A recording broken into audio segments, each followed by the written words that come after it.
couple of years ago, in the legislature, we had started an interim committee looking at children's issues, knowing how important the sort of the children's issues was more focused at that point in time, though, on some of the issues we were having with placement of West Virginia kids in out-of-state facilities and the juvenile delinquency and correctional type setting from time to time.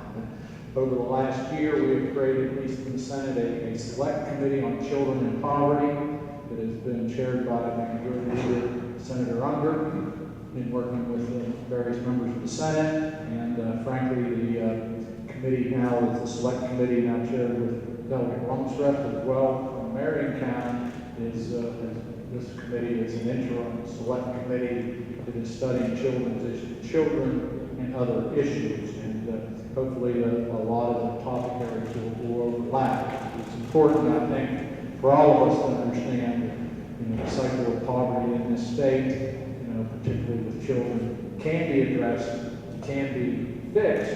It's going to take a sustained, continuous effort over a period of time. The legislature and folks out in the field delivering services to our children, because I think we all recognize and understand that our children are the most vital natural resource. They all deserve a chance, and I think that the legislature has come to that recognition, and we're going to make sure that every child in this state has an opportunity, a chance to be healthy, to learn, to be successful, to earn a trade, to be active and successful member of society as they enter adulthood. So with that, I'll turn the microphone over to the senator from this district, Senator Rocky Fitzsimmons from Wheeling, who would like to share a few remarks with you as well. And again, I look forward to a lively hearing and debate. We also have Senator Stallings from the way down in Boone County, maybe all the way up to the northern part of the state here today. So I do want to welcome my other colleague from the Senate. Rocky Fitzsimmons, state senator here from the 1st District. Wheeling is my backyard, and I would like to welcome the entire legislature to the city of Wheeling for the sesquicentennial celebration, and especially the Senate Select Committee, which is now Joint Committee on Child Poverty. Child poverty is an issue that affects the entire state. We have great people here in the Northern District Panhandle. We have great facilities, and we're happy to showcase those, but we also have the same problems that the rest of the state, child poverty being one of them. Several months ago, I attended a meeting at a Wheeling Jesuit University. The Catholic Diocese put on a meeting there. There are several great organizations that share our concern on child poverty and are working to combat that issue here in the Northern District. And I'm proud that the Senate made the trip to Wheeling, and Senator Unger, Senator Kessler made good on my promise that the Senate Select Committee would make a trip to be here in this district. And I also look forward to a lively meeting here today. And thank everyone for coming. Thank you to the Diocese of Wheeling-Charleston for hosting this event. Actually, it's the interim committee.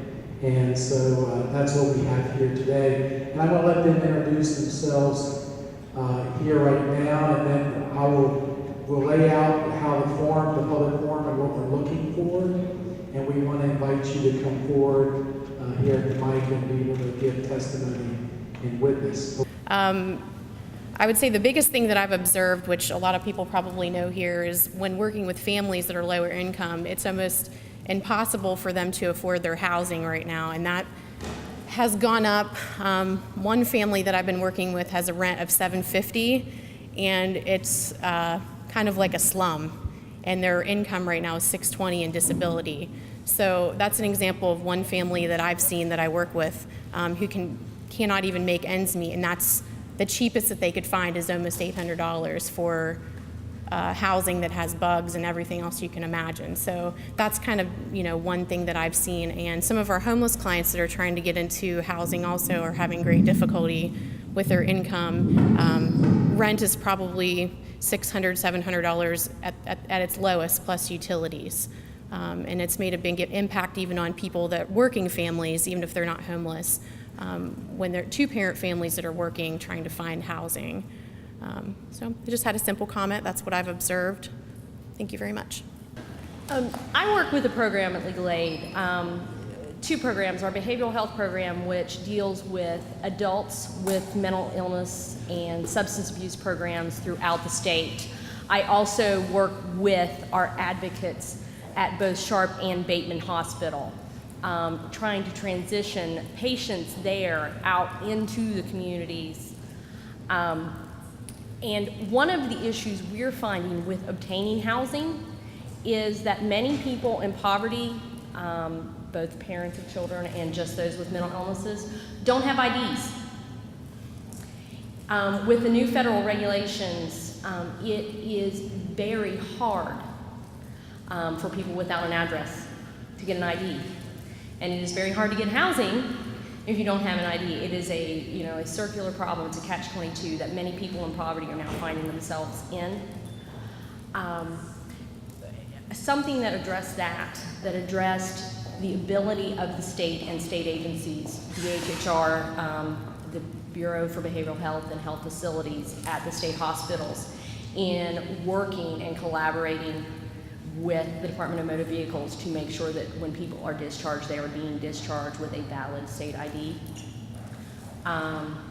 Working with local DHHRs here to make sure that, we have a lot of parents who don't have driver's licenses because they've gotten a fine. Court costs in the state of West Virginia are $180 if you get charged with a ticket in magistrate court. You can go and work you can volunteer and you can do a work program to work off your fines, but you can't do a work program to work off your court costs. So your license gets suspended, which is also another $50 fee that you can't work off. Once parents are in that cycle, they can't work to support their kids. And we as a state don't have public transportation. I mean, here in Wheeling, it's an iffy proposition at best. In Charleston, it's an iffy proposition at best. But, I mean, if you're talking about, I'm from the southern part of the state. I mean, if you're talking about Mingo, McDowell, Wayne, Mercer, those counties do not have public transportation. This is a growing part of the poverty epidemic, I believe, in West Virginia, and it leads to lots of insecurities: job insecurity, housing insecurity, education insecurity. The final thing I would like to talk to the committee about is with housing insecurities for both adults and children. I have a program where we represent a lot of people with either developmental disabilities or mental illness. Most of these people get an SSI check or are living in poverty, so they are renting. They're either renting through a housing development authority, so federally subsidized housing, or they're renting from a landlord. Children with disabilities, especially profound disabilities, which is a reason parents end up in poverty, are not quiet children. They have behaviors, they have issues, and if you're in an apartment building, those are behaviors and issues that can get you evicted. If you've been evicted from federally subsidized housing, it is 5 years before you can reapply to be readmitted to federally subsidized housing. We need to deal with our children and our adults' behavioral health systems in the state if we're going to work on those insecurities and those things. It's an overall, there are symptoms of the problem and you've identified those, but I think one of the overarching needs, and I know that the governor commissioned a study and it was released, is we have to fix our Department of Health and Human Resources. We have to make sure those services are being provided. We're getting ready to go into Medicaid expansion starting January 1st. I was at the committee hearing at the Island Racetrack today, and they said they're estimating 90,000 people to go on those rolls. If any of you have had the chance to review the study that was commissioned and the review of DHHR that was commissioned, it says that in local offices they are already sadly understaffed and are not retaining people. We're not going to bring those families out of poverty if they can't get the health care and if they can't get the services because there's nobody at the local office to review those services and to sign them up. So it's a big task. We're here. We in the community are willing to serve. We look forward to your findings. It's not my first time around being homeless in this area. Matter of fact, the Homeless Coalition, the Catholic Charities, and other organizations around town has helped me out a lot.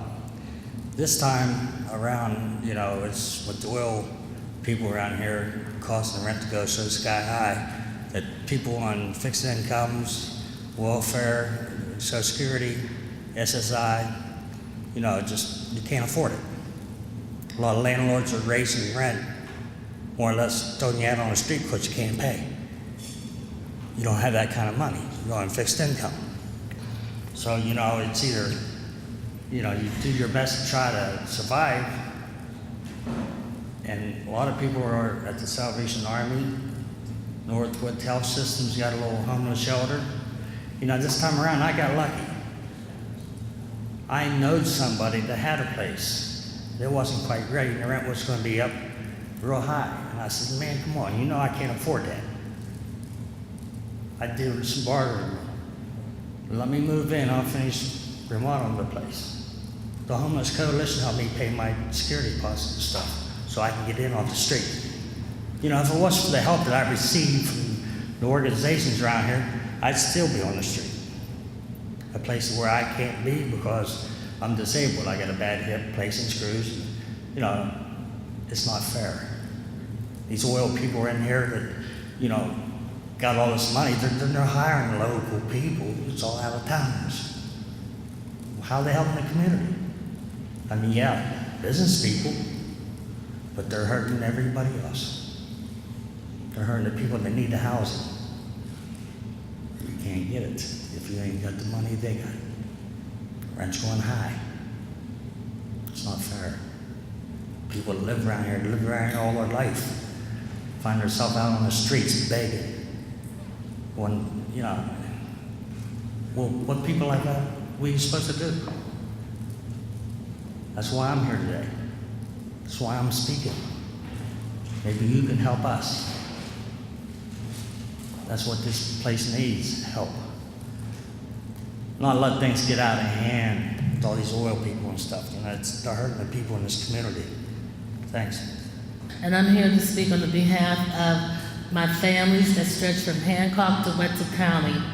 We currently, this past year, served 791 families, but 20% of those were homeless. Our families are experiencing what this gentleman said. They're being moved out of housing they have been in for years because the price has went up. I'm born and raised in this area. I know about affordable housing, but it has disappeared in this area. We no longer, I knew about the stigma that you had so-called government housing, but now people are out on the street because we do not have affordable housing for people and their families. This ties into child poverty, as you talked, Senator, about if a child has to worry about where they're going to go after school, they can't learn, they can't move ahead. Their families, we see families coming to our centers more and more because in Head Start we'll provide a meal for the families as well as for their children. We're mandated to do it for 2/3 of the child's nutrition. I just wanted to plead with you to please try to find a way to have affordable housing for our children. They are our future. And Senator Kessler, I know this is, Head Start is federally funded, but the sequestration has provided us with the opportunity to lose 40 children and families in Marshall County alone because of the 5.27 cut, because entities cannot get together and everybody wants to, I say, pick on the domestic programs. I think we need to look, and if y'all have any influence above the state level, I will ask you to ask them to find a budget so this sequestration does not go on for 9 years. Good afternoon. I came in under the guise of a different programming, but since we are talking about mobile housing, I live in affordable housing. I live in the development center here. We've had a lot of our places torn down. We would like to maybe have you speak to some of our city representatives. We tore down the whole area of East Wheeling, right in the domain to put up an arena. We already have an arena. that area could be developed for housing, made more structural, more affordable, so people that are homeless, and once again, it's reiteration of being homeless, can have a place to live. Thank you, Senator Unger and Senate President and other senators and delegates, and just your time and leadership in addressing children in poverty. As you heard so far from individuals in the lack of affordable housing, it is an urgent issue, not just for homeless families, but for all families. Families in the Upper Ohio Valley are being forced or being priced out of their rentals. We hear about prices being doubling or tripling when their lease expires, as landlords know that oil and gas companies can afford to pay these exorbitant prices. For families who cannot afford to pay the excessive rents and who may end up on the streets, we at Catholic Charities recently purchased a home next to the Catholic Charities Neighborhood Center. And the center serves homeless people and those at risk of being homeless with food, breakfast, dinner, case management, emergency services, medical services, and other supportive services. And after consulting with other social service providers and assessing the need, it became obvious that there was a need for emergency housing. So this house is being renovated now, and hopefully will be ready by early fall. And the goal is to provide holistic, comprehensive case management that will work on goals such as employment, education, budgeting, other goals to help attain self-sufficiency. And the family could stay up to 6 months to where they'll become stable until they can transfer to transitional housing through the Greater Wheeling Housing Coalition or to locate other means of permanent housing. But much more needs to be done and can be done. But first, we feel like the Housing Authority has to prioritize homelessness, ensure that all housing authorities across the state make being homeless a priority on moving up the waiting list. Second, each area of the state is unique, so any plans we feel like should be localized and have local input. And third, there needs to be more financial support for emergency and transitional housing, which will allow time for families to regain their footing while they have stable housing. Once again, thank you for your time and interest in hearing from us. Thank you. Good afternoon, everyone. I'm Rose Hart, Executive Director of Appalachian Outreach Incorporated.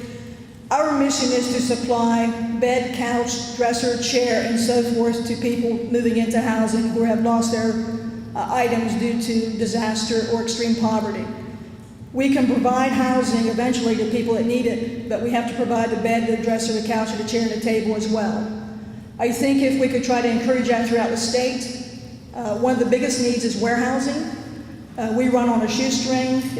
If we could encourage other nonprofits to help join in that effort to collect those things where your families downsize due to elderly closing their homes or moving to assisted living, or someone passing on and the family donating the furniture.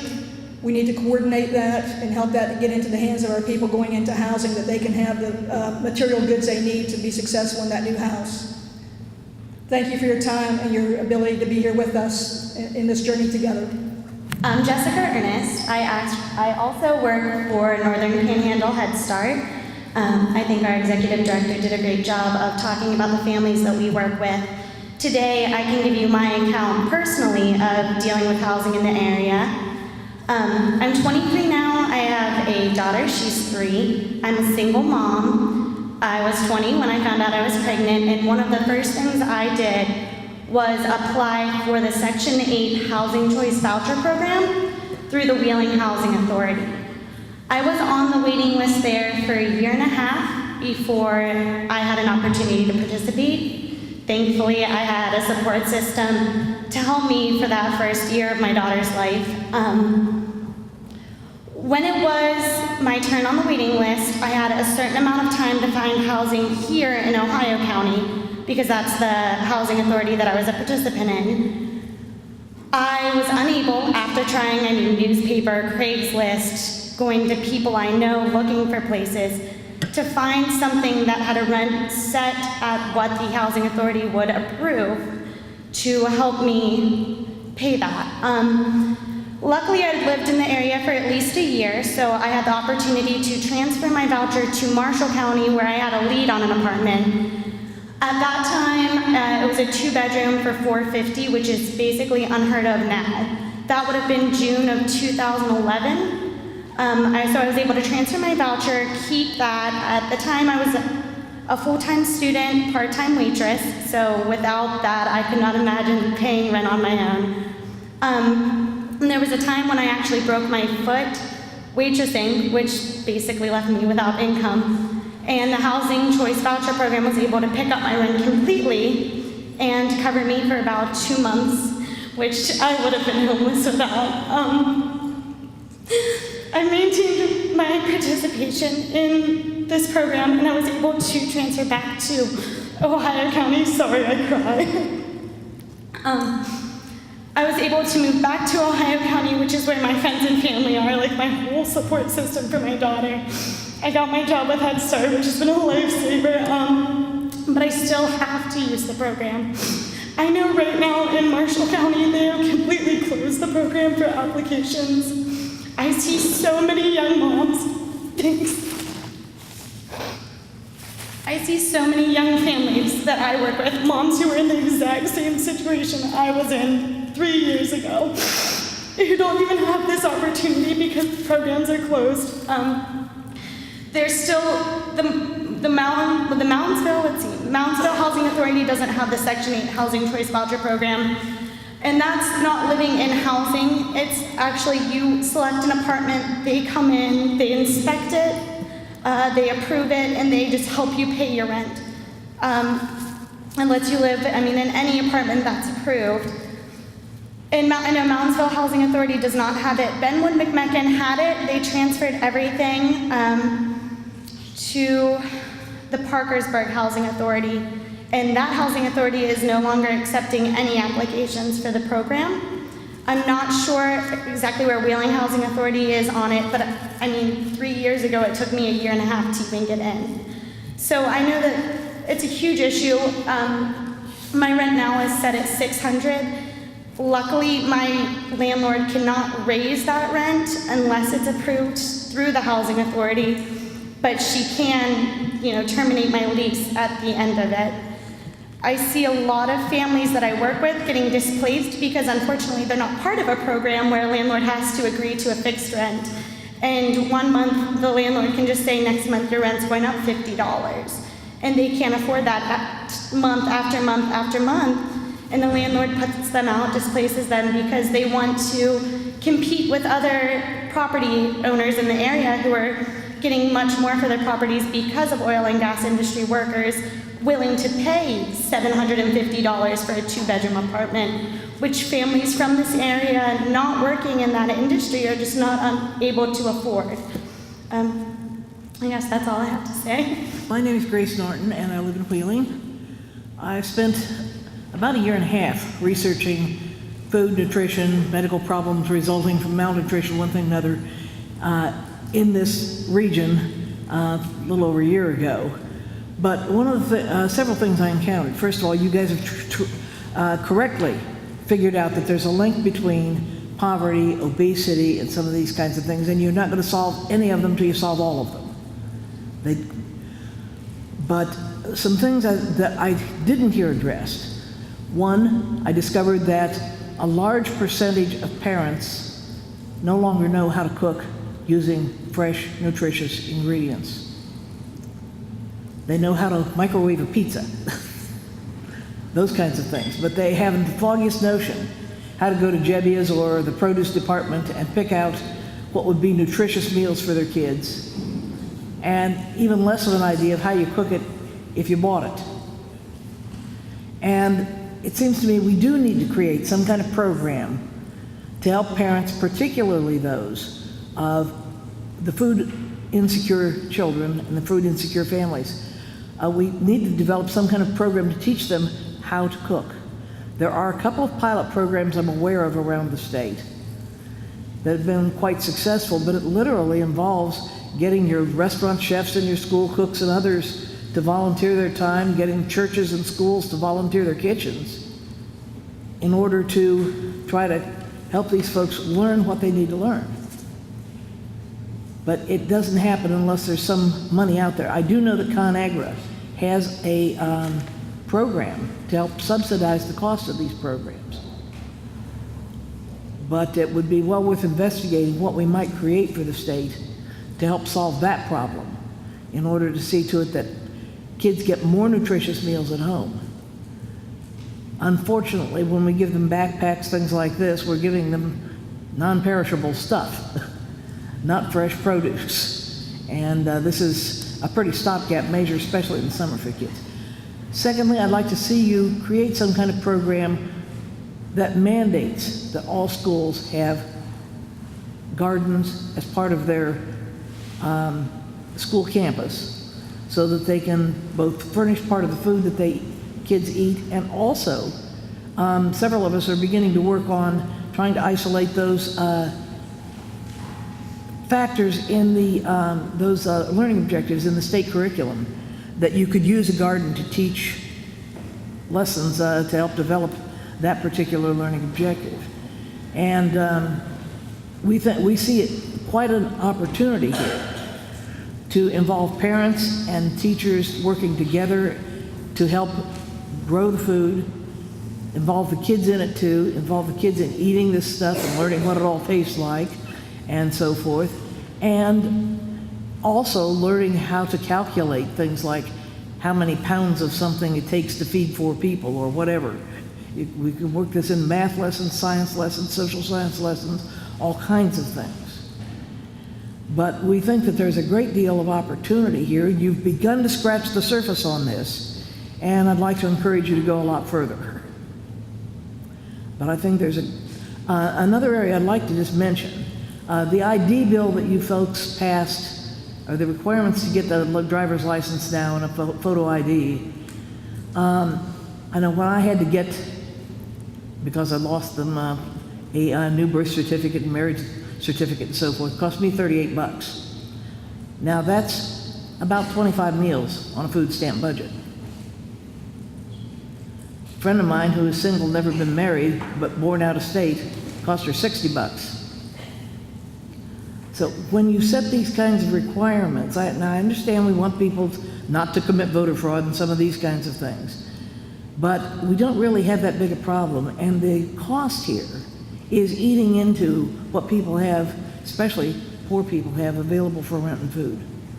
And I think you need to be aware of those kinds of things when you mandate these kinds of programs, especially since West Virginia seems never to have had a problem of voter fraud by impersonation. My name is Janelle Taylor. I'm also employed at Northern Panhandle Head Start, but I am, I think, part of a population that's kind of forgotten about. I am part of the working poor. I am employed as a licensed social worker. I work full-time, but I don't qualify for assistance because I make too much money, but I don't make enough to survive. If it wasn't for my parents letting me live in a house they own for free, I would be homeless. So I would like you to consider helping those who are a member of the working class, working poor. Thank you. My name's Melanie Hummel, and I apologize when I signed up. I didn't think I wanted to talk until I found out that we were talking about housing today. I just want to mention another facet of housing that deals with youth. I work for the West Virginia Department of Education, and I work with children who are in out-of-home placement. And I'm not sure how aware you guys are of this situation, but the Salem, basically the jail for youth, the industrial home for youth, we call it Salem, I guess, closed. And it closed without much of a plan. And those youth were basically spread out wherever they could find a place to put them. The problem with that is we have a lot of kids all over the state who are in a bad family situation. They're in a situation where they need to get out of the home that they're in, and we don't have places to put them. And I just want to make you guys aware of that, because I think there was reasons that the industrial home was closed, but it wasn't well thought out of what we're going to do with all these kids. And I think it's caused a lot of problems, and kids who may be in unsafe situations that they can't find a bed for. So you guys need to be aware of that. And another thing with kids who are in out-of-home placement, it's really hard when it's time for them to discharge and they don't have, their families don't have adequate housing, so they can't go back there. Or maybe they're aging out, they're 18 and they don't have a home to go home to. They're in the same situation like Jody talked about. They don't have IDs, they don't have the money to get a place, and a lot of these kids get forgotten about. They may have gotten in trouble, they may have done status offenses, there's a lot of different reasons kids are in out-of-home placement, but I just wanted to be sure that we are aware of those situations and make sure that we are aware of the fact that we may not have enough beds out there right now, and I know that's a DHHR issue probably and a DJS issue, but it is an issue. I was asked to speak last because I think I was asked to summarize or to clarify any points that were made, but I'm not sure that I can, because everybody, I think, spelled out exactly what they think and what they're feeling and what they're confronted with quite well. Jody made some excellent points about DHHR and how funds are often not trickling down to where they need to be, and I'm not blaming DHHR, I think it happens everywhere. I think you have paradigm shifts in service delivery. It's changing when you talk about things like HUD, which is a major funder of homeless programs. We're in a state of change, great change, and I think it's difficult for those of us in the front line, as well as those running agencies as large as the Department of Health and Human Resources. We also touched on our local housing authorities. We can't leave them out of the picture if we're going to resolve homelessness and housing issues. Largely in our area, they are a missing partner. It's not that way everywhere in the state, but in this area they are. Homelessness does not occur in a vacuum. I think we all can agree.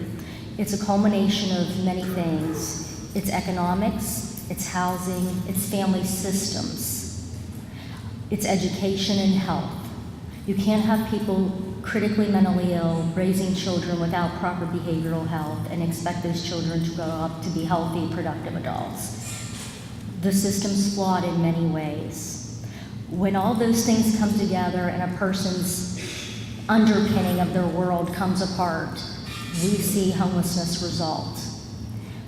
Homeless folks and low-income wage earners, and some of those folks spoke today, have a lot of commonalities. The main thing that they all have is just an adequate amount of money to pay for housing. In Ohio County, the fair market rent is still listed as HUD to be $615, for a 2-bedroom. So HUD says in the paperwork that I'm given that I'm bound to follow, the fair market rent should not exceed $615 a month with all utilities included. Right now, the going rate is anywhere between $1,200 and $1,400 a month for a 2-bedroom apartment in Ohio County. Folks making a Social Security stipend of about, I'm gonna guess, $600 a month is not feasible, not even with 2 of them splitting the cost. Employees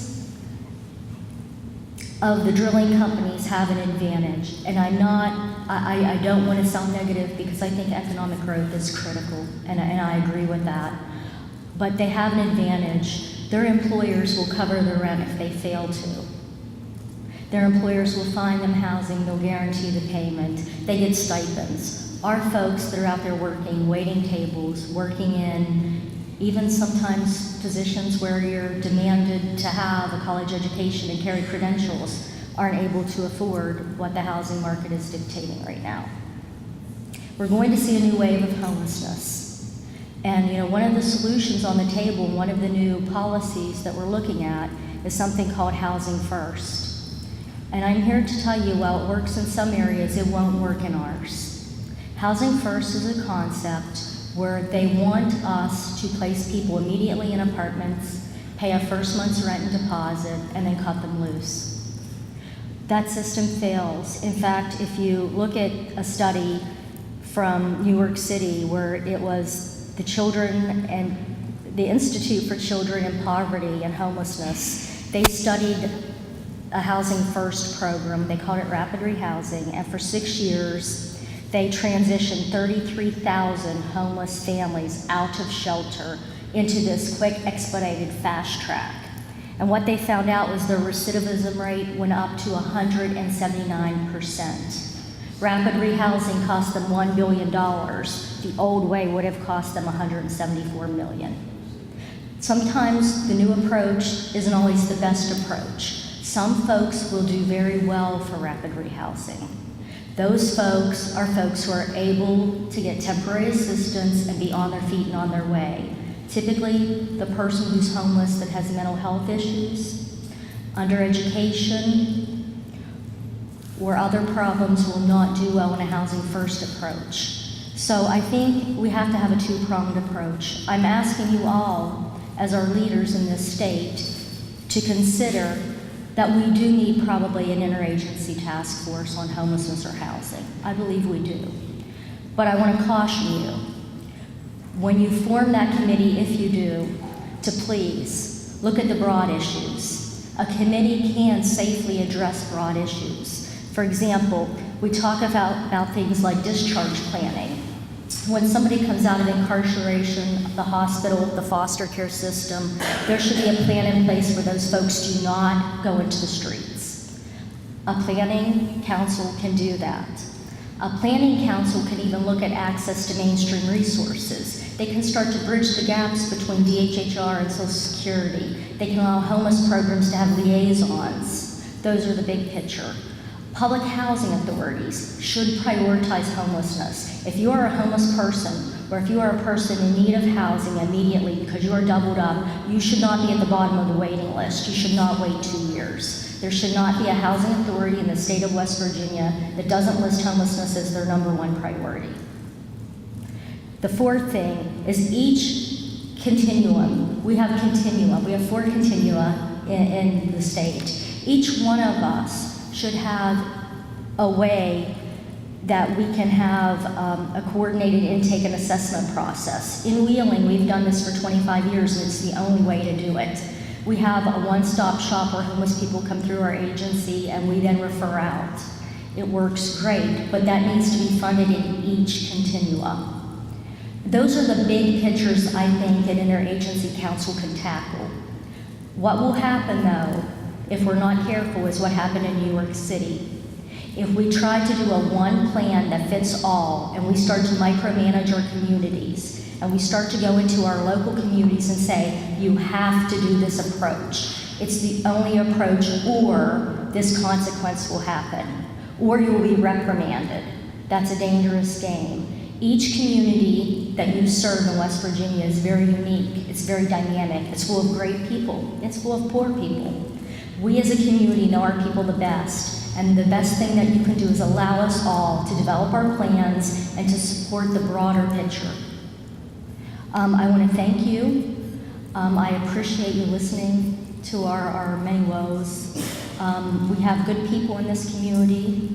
We have people that have worked and want to continue to stay in this community, but the housing crisis is a serious one. So I know the one gentleman said that he had the highest cost. I'm right there with you, man. But thank you very much.